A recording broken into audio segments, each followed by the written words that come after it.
My mother's sharp words cut through our cramped living space like shards of broken glass. I'd just gotten home from pulling a double shift, still wearing my grease-stained uniform, my feet throbbing with exhaustion. Without even asking about my day or whether I'd managed to eat anything, she thrust a pile of overdue payment notices into my hands, her eyes burning with accusation as though my mere existence had caused all her problems.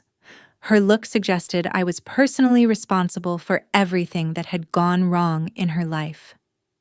I mumbled quietly, my gaze fixed on those aggressive red letters demanding immediate attention. Past due notices screaming for payment. She let out a dismissive scoff. Quote to two. Leaning closer, practically spitting her contempt. Quote through she. Something broke inside me at that moment. I'd spent years juggling work and studies, faithfully handing over every paycheck while she performed her role as the eternal victim. That particular evening marked the end of my guilt and the beginning of my anger. I didn't engage in argument. I held back my tears. Instead, I marched straight to my bedroom, grabbed my backpack, and began stuffing it with clothing, my laptop, and the single-framed photograph I had of my father and me. My hands trembled violently, yet my thoughts had achieved absolute clarity. She trailed after me down the corridor. I responded in a measured tone. I departed that evening without a backward glance. 30 days later, her name illuminated my phone screen. I paused, uncertain, before answering. Quote 7, she practically shrieked, her voice frantic and breathless. Quote. I inhaled slowly and deliberately, feeling the enormous weight of everything I'd carefully orchestrated since my departure. My answer rendered her completely silent. And that was merely the opening act. If you've ever been informed that you owe your family absolutely everything, stay with me through to the conclusion. You'll witness exactly what transpired when I forced my mom to handle her own bills, both the financial obligations and the emotional debts. To truly grasp why that particular phone conversation felt so incredibly satisfying, you need to understand our history. My name is Sophie. I'm 23 years old. And throughout my entire memory, money, or rather the complete absence of it, dominated every aspect of our household. When my father abandoned us years back, he didn't simply leave my mother behind. He abandoned me as well. His only legacy consisted of a faded photograph, mountains of unpaid bills, and a woman who gradually transformed her devastation into a weapon she wielded against me. My mom, Barbara, used to possess warmth. She used to fill our home with laughter. Following his departure, she became hardened. Every outstanding bill, every malfunctioning appliance, every unsuccessful job interview mysteriously became my personal failure. When I secured my first part-time position at 17, she confiscated my debit card for what she called safekeeping. "We're a team," she'd claim repeatedly as she drained my paycheck to cover our rent, her cigarette habit, and cheap bottles of wine. By the time I enrolled in college, her definition of, quote, 10 had evolved to mean exclusively me. She abandoned her search for stable employment and began depending entirely on my scholarship funds, my student loans, and my various side jobs. Whenever I dared voice a complaint, she'd snap viciously. "Do you want us on the street? Your father didn't care about us. At least I stayed." So I remained as well. I worked late hours, studied even later, and surrendered whatever earnings I accumulated. Each attempt I made to establish a boundary resulted in her twisting reality. "You think you're better than me because you went to college." Somehow my accomplishments had become personal insults to her. That night when she commanded me to pay your own bills, it transcended the immediate issues of electricity or rent payments. It represented years of being treated like an automated teller machine with feelings she absolutely refused to acknowledge. I ended up crashing on my friend's couch that evening. Angela, the sole person who'd observed this toxic mess from an outside perspective. We occupied her darkened living room, with only the glow from a nearby street lamp filtering through the window blinds as I mentally replayed the entire confrontation. "You finally left," Angela whispered into the darkness. "You should have done it years ago." "I know," I admitted, staring at my phone screen, anticipating a flood of angry texts that never materialized. But she still got my name on everything: the lease, the utilities, the internet. If she stops paying, they'll come after me. Angela's brow furrowed with concern. Quote, 18. That seemingly innocent question triggered something profound within me. I'd invested years cleaning up her catastrophes, settling her debts, shielding her from natural consequences. For the very first time, I began wondering what might happen if I simply stopped.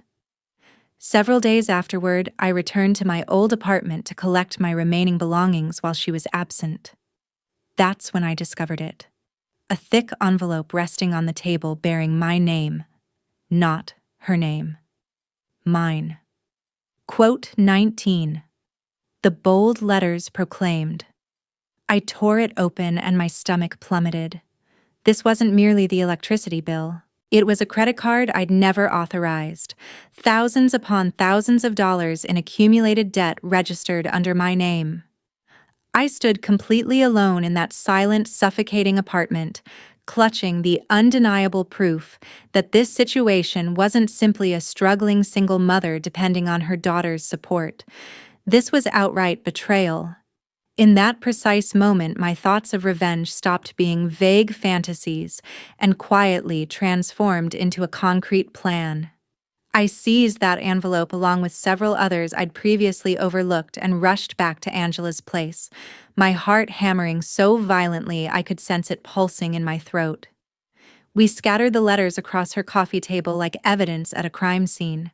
There it appeared again and again and again. My personal name, my social security number, my credit rating being systematically destroyed under charges I'd never authorized. Purchases from clothing boutiques I'd never visited, late-night food delivery from restaurants across town, cash advances. Quote 20. Angela asked, her eyes growing impossibly wide. Quote 21. Quote 2022. I whispered weakly. But even as those words escaped my lips, they sounded pathetic and powerless. I recalled all the occasions she'd casually dismissed letters, claiming just junk mail. All the instances she'd pressured me into signing what she called routine paperwork without permitting me to actually read the documents. All the times she'd reacted explosively, accusing, "You don't trust me," if I raised too many questions. I trusted her because she was my mother. I simply never realized she was perfectly willing to sacrifice my entire future to maintain her comfortable present. Angela placed a gentle, comforting hand on my forearm. You can't keep covering for her. She's not just using your money anymore. She's using your name. That night, while Angela slept soundly, I sat alone with my laptop, the incriminating letters, and a fresh notebook. I requested my credit report for the very first time. Each separate line felt like a physical blow to my chest. Utility accounts registered in my name, multiple credit cards, a modest loan I absolutely never applied for. I began documenting everything meticulously: account numbers, transaction dates, outstanding balances. Every single time I remembered her commanding, "Sign here," or insisting, "I'll handle it." I captured screenshots of text messages where she'd manipulated me with guilt to send additional money. I preserved voicemail after voicemail recording her screaming, demanding, accusing. Initially, it felt fundamentally wrong, like I was committing betrayal. Then I remembered that enormous stack of red warning notices and the way she'd screamed so viciously, "If you're so smart, then pay your own bills."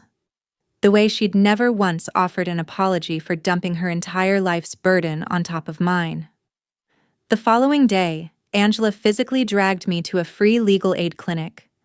I presented the woman stationed at the reception desk with my documentation, my hands trembling uncontrollably. She examined everything carefully and methodically, then lifted her eyes to meet mine directly. "Legally, this is serious," she stated firmly. "You have options available. You can formally dispute these accounts, file an official fraud report, even press criminal charges if needed. You don't have to decide today, but you absolutely need to protect yourself." "Press charges?" I echoed, my voice emerging small and frightened. "Against my own mother?" "Against the person who stole your identity," she corrected with calm precision. "Biology doesn't excuse criminal behavior." I departed the clinic shaking from head to toe, but something fundamental inside me had fundamentally shifted. For years upon years, my mom had hidden behind the sacred word family, like it functioned as an impenetrable shield. She believed it rendered her completely untouchable. That evening, I closed my personal bank account permanently and established a completely new one at a different banking institution. I updated my direct deposit information at my workplace. I contacted every utility company individually and informed them to remove me from everything connected to her address. Regarding the electricity account, the representative informed me, "If your name is removed, the remaining account holder will be fully responsible. If the balance goes unpaid, service will be disconnected." "Please note that," I responded firmly. "I won't be making any more payments on that account." "Understood," she confirmed. I disconnected the call and stared at my phone for an extended period. This wasn't a childish tantrum. This wasn't me being selfish or ungrateful as she'd always characterized. This was me severing the cord she'd systematically wrapped around my throat for years. Angela observed me from the doorway entrance. "How do you feel?" she inquired gently. "Scared," I confessed honestly. "But for the first time, I also feel like I'm not the one about to get burned." I understood full well the bills would eventually come due. The electricity, the rent payment, the credit card balances. And this particular time, when everything inevitably crashed down around her, she wouldn't possess the ability to shove the debris onto me. She'd demanded I pay my own bills. Perfectly fine. I decided she was finally going to pay hers. Approximately 1 month following my departure, my life was gradually starting to feel genuinely mine. I'd secured additional work shifts, located an affordable room to rent so I wasn't perpetually occupying Angela's couch, and slowly begun climbing out from underneath the catastrophic debt mountain my mom had constructed using my name. I'd officially disputed the fraudulent credit accounts, established protective alerts on my file, and preserved every single piece of incriminating evidence against her in a meticulously organized, terrifying folder. But there existed one action I hadn't completed. I hadn't contacted her. I observed her accumulating missed calls. I read through her text messages without ever responding. Each message added another substantial brick to the wall steadily forming between us. Then one particular evening, as I was folding my work uniforms on my bed following a shift, my phone buzzed once again. This time it was an actual call. Her name flashed across the screen. I nearly ignored it. Then I recalled the utility call I'd placed weeks earlier. And curiosity ultimately won out. I answered. "Sophie," she immediately shouted without preamble. "What did you do? Why is the power off? The whole apartment is dark. My food is spoiling. I can't charge my phone. I can't even see anything." I could practically visualize her pacing frantically in the living room, performing as though this catastrophe had materialized from nowhere, as if bills represented some random punishment delivered by the universe. I inhaled deeply and maintained my voice absolutely calm. "Did you pay the electric bill?" "Don't start with me," she snapped aggressively. "You always handled it. They said the account holder removed herself and there's a past due balance. Why would you do that to me? Are you trying to ruin my life?" For a brief second, the familiar old guilt surged powerfully inside me. The deeply ingrained part of me that desperately wanted to rush over there immediately with my credit card, swipe it again, repair everything, apologize for even daring to leave. Then I recalled the incriminating envelopes, the fraud, my devastated credit score, her screaming furiously at me with those overdue notices thrust in my face, commanding me to pay your own bills. I didn't do anything to you, I stated slowly and deliberately. I just stopped paying for you.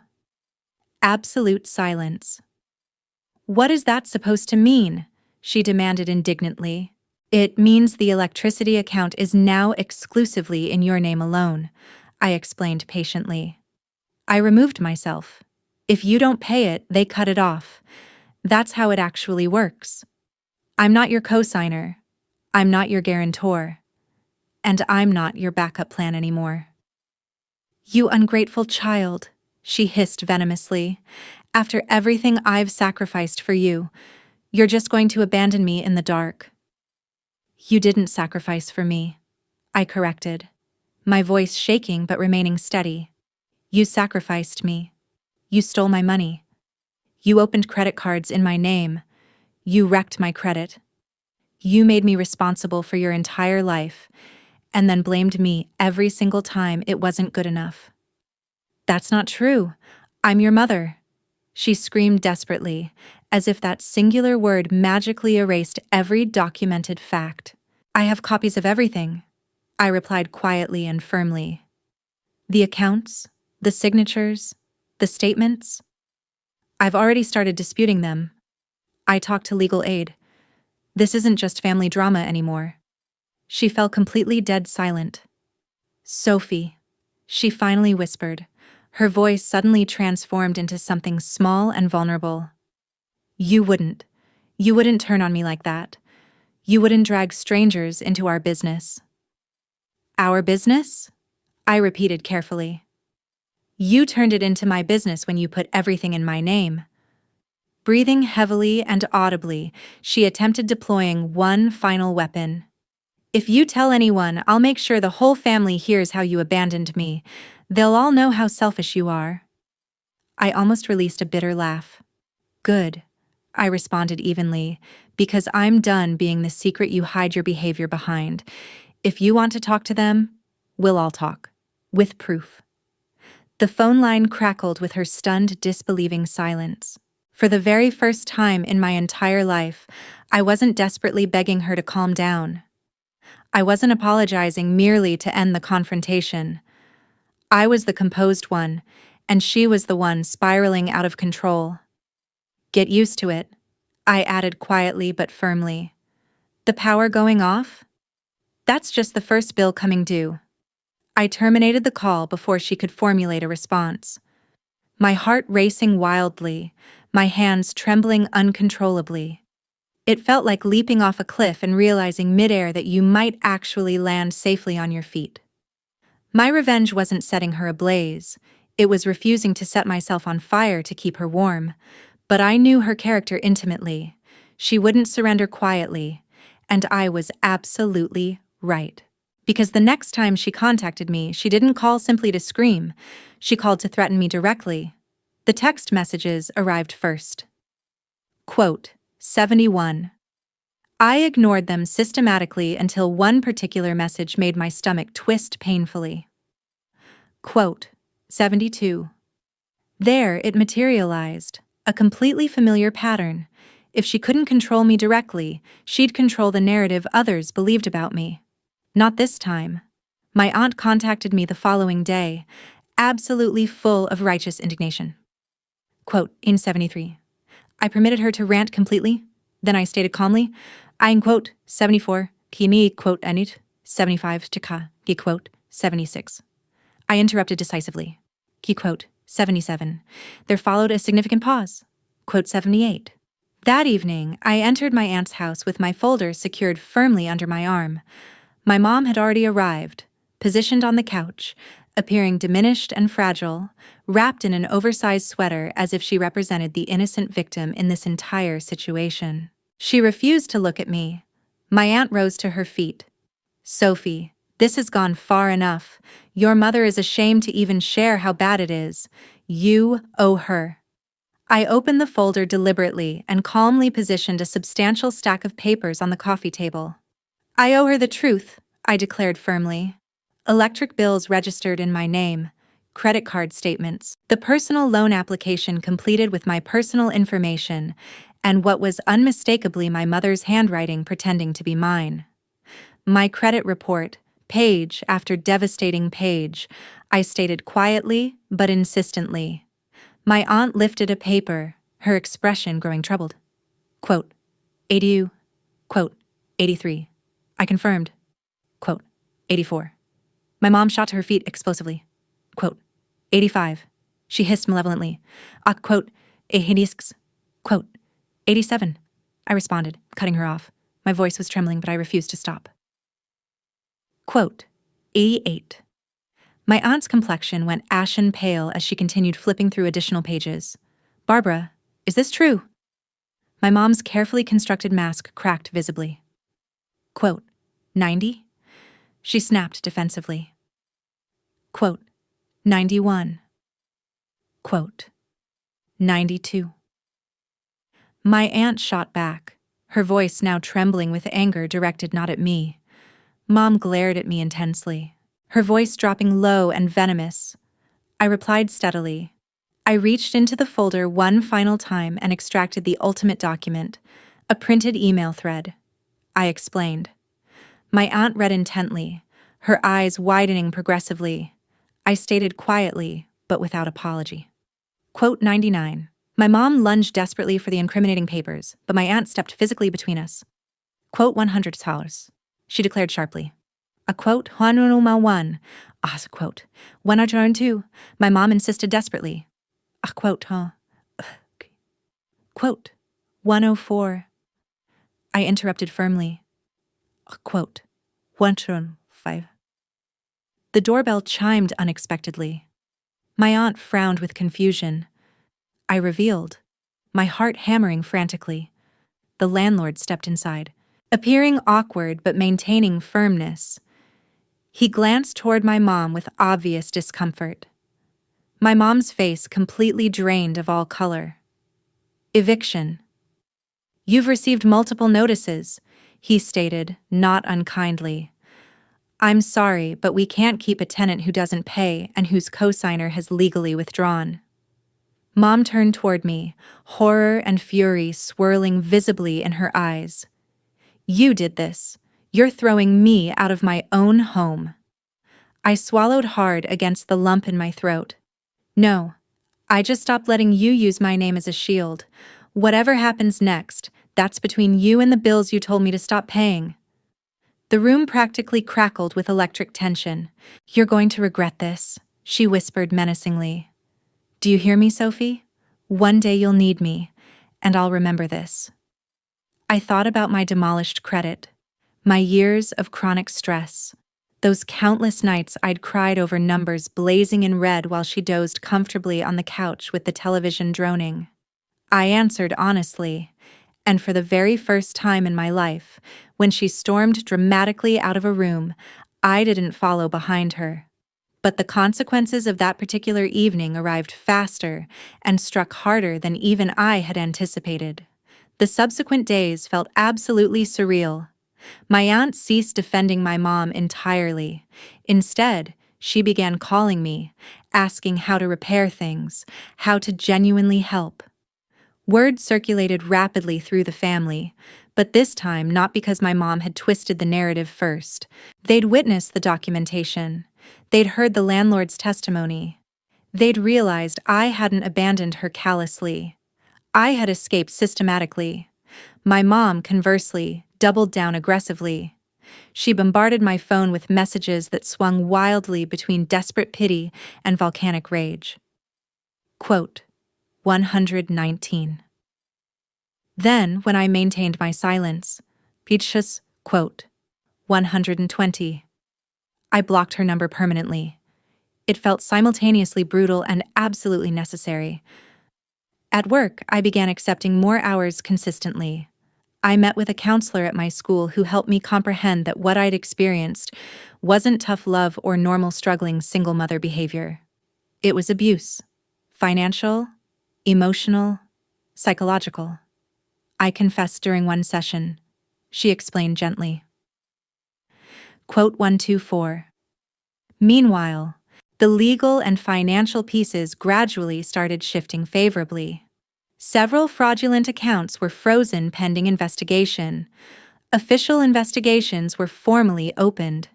My credit stopped its catastrophic free fall. It wasn't repaired yet, but there existed a clear path forward. A few weeks later, my aunt called unexpectedly. They posted a notice on her door. She stated quietly with resignation, "Eviction. She has 30 days." I closed my eyes tightly. I had imagined this precise moment countless times, fantasized about it whenever she'd screamed that I owed her absolutely everything, but hearing it spoken aloud actually hurt. My aunt continued. Quote, 128. Quote, 129. I asked directly. Quote, 130. My aunt replied with conviction. Quote, 131. I disconnected the call and sat motionless in my tiny rented room, staring blankly at the wall. This wasn't a cinematic revenge scene accompanied by dramatic orchestral music and slow-motion flames. It was quieter, infinitely more complicated. My chest physically ached, but beneath that deep ache existed something else entirely: relief. 7 days before the scheduled eviction date, there came an unexpected knock at my door. I opened it to discover my mom standing there in the hallway. She appeared smaller somehow. The characteristic sharpness in her eyes had been dulled considerably by visible exhaustion. Dark circles hung beneath them, and her hair was pulled back in a messy, defeated knot. "You blocked my number," she stated flatly. So, I had to come in person. My pulse quickened instinctively, but I didn't invite her inside. I stood firmly in the doorway, one hand positioned on the frame, creating a clear physical line she'd never been forced to respect previously. "What do you want?" I asked directly. She released a bitter laugh. "What do I want? I want my life back, Sophie. I want my daughter back. I want electricity and a roof, and some dignity. But apparently, you decided to take all that with you. You had all of that before you decided to use me like a credit card," I replied steadily. She visibly flinched. "I made mistakes. I panicked. I didn't know how to survive after your father left. Every month was another fire I had to put out. I grabbed whatever I could to keep us afloat." "You grabbed me," I stated plainly. "You grabbed my future." "I did it for us," she snapped, her voice escalating. "I thought you'd understand when you were older. I thought you'd be grateful someday." "Grateful?" I repeated, genuinely stunned. "For being in debt before I even started my life. For having to rebuild my credit because you didn't want to face your own. For being screamed at every time I couldn't fix a mess I didn't make." Her jaw clenched visibly. "Fine. Hate me. Let me be the villain. But know this. When they put my stuff on the curb and everyone whispers, they'll remember your name too. They'll say, 'That's the daughter who let it happen.'" I inhaled deeply, my hands trembling slightly. "I didn't let it happen," I declared. "I stopped letting you happen to me." She stared at me for an extended moment, clearly waiting for me to crack, to apologize reflexively, to rush forward with some miraculous solution. I didn't move. I added with finality. Tears filled her eyes completely, spilling over and streaming down. For a fleeting second, I glimpsed the mother she used to be. The one who'd held me tenderly when I was sick and braided my hair carefully before school. Then she turned away abruptly. "You'll regret this," she whispered hoarsely and walked down the hallway. I watched her retreating figure and realized something profound. She'd been repeating that identical threat my whole life. This time, I didn't believe her whatsoever. But our story wasn't concluded yet, because the day they actually arrived to clear out the apartment, she contacted me one final time, and this time, I picked up. The eviction day arrived on a gray, oppressively heavy morning.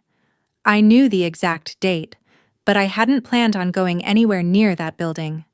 Then my phone rang insistently. Unknown number. I almost dismissed it to voicemail, but something instinctive in my gut urged me to answer. Hello? Sophie. It was my mom's voice, but noticeably weaker, as though the fight had been systematically drained from it. Quote, 152. I pictured the scene vividly without needing visual confirmation. Professional movers, possibly a sheriff, definitely the landlord. Cardboard boxes accumulating on the sidewalk. Neighbors discreetly peeking out through their window blinds, pretending not to stare. I remained silent. Quote 153.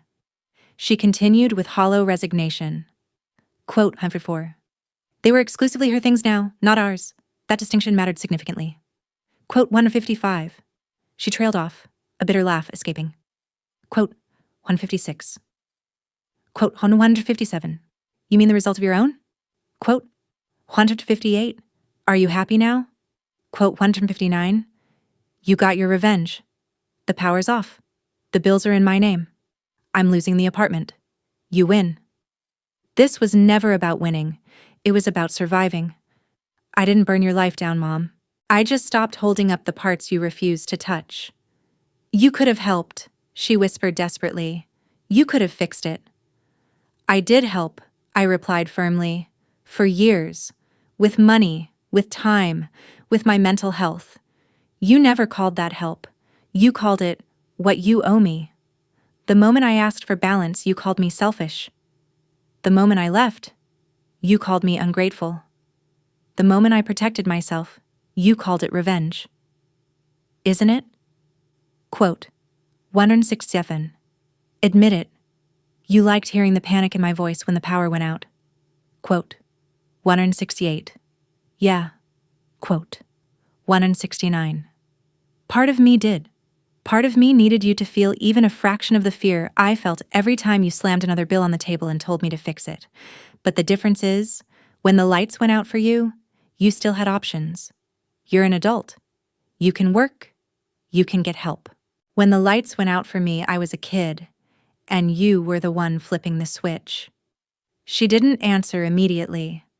Where will you go? I asked quietly, genuinely curious. I don't know. Quote 172. Your aunt offered to let me stay for a while, but she made it clear she's not paying my debts. Everyone suddenly grew a backbone after your little presentation. She practically spat the word like it was poison. They look at me differently now. That's not my fault either. Quote 175. That's what truth does. I heard muffled voices in the background, someone authoritatively saying, Ma'am, we need you to sign this. Quote 177. Why are you really calling me? Quote 178. Because I wanted to ask. Quote 179. Is there any part of you that still loves me? Quote 180. Our responsibility. Quote 181. I do love you. Quote 182. That's what makes all of this so painful. If I didn't love you, walking away would have been easy. Then why? Did you let it get this far? Because loving you doesn't mean letting you destroy me, I replied with absolute conviction. And it doesn't mean erasing what you did. This. Quote 187. This is what your choices cost, not my boundaries. Your choices. Quote 188. Your choices? Quote 189. So that's it. You're just done with me? Quote 190. No. Quote 191. I'm done being your unpaid therapist, your wallet, your scapegoat, your shield. If you ever decide to get real help, to go to therapy, to actually work on yourself, to pay back even a piece of what you took, I'll listen. But until then, the only thing I'm giving you is space. Silence descended again, heavier than before. I told you once, she said quietly, almost defeated. That you'd regret this someday. Quote 194. Maybe. Quote 195. But I already regret the years I lost trying to save you from consequences you chose for yourself. I'm not losing anymore. In the background, I heard the landlord's voice clearly. Ma'am, we really need to finish up. Quote 197. I have to go. Quote 198. Goodbye, Mom. Quote 199. I hope one day you pay your bills and your debts to the people who loved you. Quote 200. If you're so smart, then pay your own bills. In the end, that's exactly what I accomplished. I paid my own. And for the very first time in her life, she was forced to pay hers.